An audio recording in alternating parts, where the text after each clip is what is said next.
Bonjour Hervé, est-ce que tu peux te présenter? Bonjour Pascal, voilà Hervé Wolf, acteur à la Foire aux Vins depuis maintenant 24 ans, depuis maintenant 7 ans au stand du GPNVA, donc sur le stand familial du SIVA, et auparavant toujours sur le stand du SIVA, mais dans les maisonnettes pour le stand des vins primés dans la Halle. D'accord. Le GPNVA, c'est quoi ça? Le GPNVA, c'est le nom barbare des producteurs négociants en vin d'Alsace, c'est le groupement des producteurs négociants en vin d'Alsace. Et donc en Alsace, tu sais que la production de vin se partage en 3 familles professionnelles qu'on retrouve sur le stand du SIVA. Donc on a les manipulants, le Saint-Vira, donc les vignerons récoltants. On a les caves coopératives, donc la coopération. Et on a les négociants avec un statut particulier pour l'Alsace, qui sont les producteurs négociants. Donc ce sont des propriétaires qui commercialisent plus que ce qu'ils ne produisent et donc qui complètent leur récolte par de l'achat de raisins, voire de vin au cas où. Pourquoi te retrouver dans le GPNVA et pas ailleurs? Alors, la première chose, c'est un pur hasard parce que historiquement, j'étais sur le stand du vin primé avec le SIVA et quand la Halle au Vin a été modifiée, le stand des familles professionnelles individuelles a disparu pour ne faire qu'un seul stand. Donc il n'y avait plus d'intérêt que le 4e stand des vins primés soit à part et le vin primé ont été absorbés par les 3 familles professionnelles. Et à ce moment-là, j'ai rebondi sur un poste vacant au GPNVA pour la responsabilité du stand. Bien qu'on était toujours en relation, puisque historiquement, les vins primés et le GPNVA étaient toujours ensemble en binôme sur une cabane. D'accord, ok. Pourquoi la foire au vin? Pourquoi la foire au vin? Écoute, je pense que c'est quelque chose qui doit couler dans mes veines. Je pense que c'est une tradition familiale. La foire au vin étant issue d'une famille colmarienne et acteur dans la gastronomie et les vins. Mon père, mes oncles, mes grands-parents ont toujours été des amateurs de fêtes, de gastronomie et de vin. Donc inévitablement la foire au vin c'était le lieu où se rencontrait tout ça. Et ben voilà, j'ai suivi un petit peu le sang familial de mon grand-père, de mon père, de mes oncles, et puis j'essaye de perpétuer un petit peu cette tradition festive, ludique et gastronomique. Je casserai pas de suspense en disant que tu es un amateur de vin. D'ailleurs, j'essaye même d'en gagner ma vie. Voilà. C'est mon métier. Qu'est-ce que tu répondrais ou même tu réponds aux gens qui estiment qu'à la foire au vin, elle n'a de vin que le nom? Alors déjà, surtout quand ils se présentent à notre stand, je leur explique que le concept de foire au vin comme eux ils le conçoivent, c'est un concept très récent. La foire au vin de Colmar a 72 ans. Elle a été créée pour les vignerons, par les vignerons. Et ils ont toujours voulu allier les acteurs locaux, donc les commerçants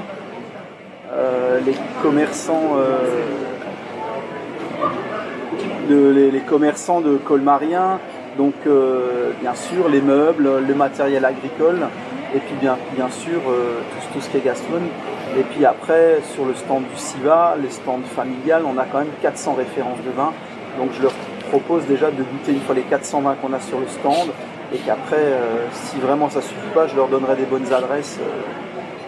Donc finalement, il y a de quoi faire. Il y a de quoi faire. C'est perturbant de voir des stands de vin isolés au milieu des meubles, des canapés, des sommiers, mais je pense que si on veut découvrir les vins, il y a largement de quoi faire à la foire au vin de Colmar. Ok. Ça fait combien de temps que tu fais la foire à titre personnel? Alors derrière un stand, je pense que c'est ma 24e année. Et puis devant les stands, je pense que j'ai dû venir avec mes parents très tôt et puis par mes propres moyens puisque j'étais du quartier Saint-Joseph. Donc on venait à pied du quartier Saint-Joseph à partir de 13-14 ans, on venait à la foire au vin et puis on venait écumer les différents stands et puis les premières expériences de toutes sortes. D'accord. J'imagine que forcément, avec toutes ces années, tu as dû en avoir des anecdotes, des verres, des pas mûrs, une en particulier qui te vient à l'esprit ou que tu as en souvenir? Alors, c'est dur d'en présenter plusieurs, d'en dire une, tu vas me dire. La première, je te l'ai un petit peu dit, c'est ce côté tradition familiale qui est quand même très important parce que, je veux dire, on a vécu des belles choses et puis voilà. Mais après, la seconde, je pense qu'une qui est assez importante dans ma vie personnelle, c'est l'année où on m'a appris que ma femme était enceinte de notre deuxième enfant sur un stand. D'accord, ouais, donc... Donc là, c'était assez rigolo, quoi. Et c'était en quelle année alors? Alors c'était en 2006. Dorothée travaillait sur le stand entier chez Fabrice, au stand Saint-James dans le hall 2. Elle s'occupait du bar avec Fabrice. Et donc, en fin d'après-midi, début de soirée, elle dit à Fabrice, c'est marrant, tous les soirs, je me sens mal. Je me rappelle, c'est comme quand j'étais enceinte de Théoline. À ce moment-là, mon père passe, il venait le soir à la foire au vin. Ouais, ça devait être, il est congé le mardi, c'était peut-être le 4e ou 5e soir. Et Fabrice félicite mon père, dit « Ah, Jean-Paul, tu vas de nouveau être grand-père. » Et donc mon père se tourne vers Dorothée, il me dit « Mais t'es enceinte ?» Elle me dit « Bah, je ne sais pas. » Et mon père vient me voir sur le stand dans la halle au vin.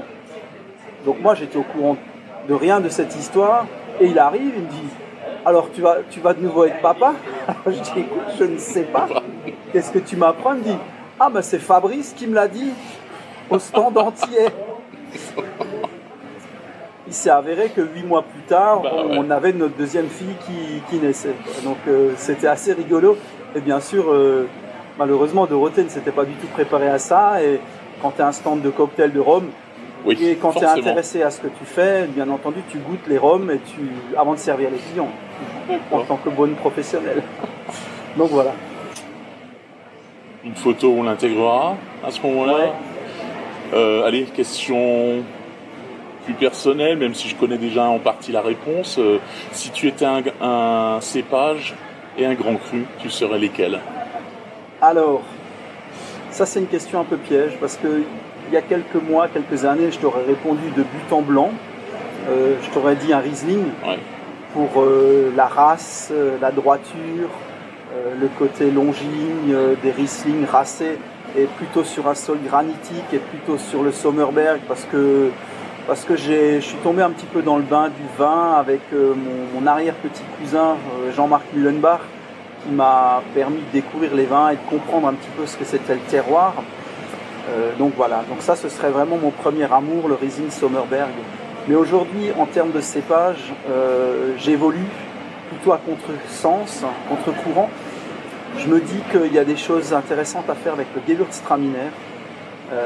On le met pas, je pense, on le met pas à la hauteur de sa juste valeur, parce qu'on l'a toujours noyé un petit peu avec des sucres résiduels. Et malheureusement, il reste calqué dans ce créneau de vin sucré. Et je pense que c'est un cépage qui mériterait d'être récolté un peu plus tôt, avec un petit peu plus d'acidité pour en faire un vin vraiment aromatique.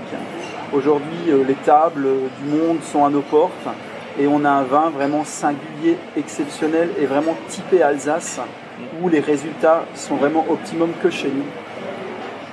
Je pense que nos autres cépages alsaciens, on sait les faire ailleurs, même très bien, voire mieux. Faut le dire. Voilà, donc je veux dire, quand tu vas aux États-Unis, le Riesling, quand il est mis en avant, c'est un Riesling allemand. On n'est pas les rois du Riesling. Voilà. Donc, je suis toujours un grand amateur de Riesling, bien sûr, de vin sec, mais je me dis, il y a peut-être quelque chose à jouer avec le Gewürz. Et je suis encore un grand défenseur du Sylvaner. Et j'attends avec impatience son grand retour pour en faire des grands vins. Voilà. Tout à fait. Ok. Donc il y en a quand même 3. Merci Hervé.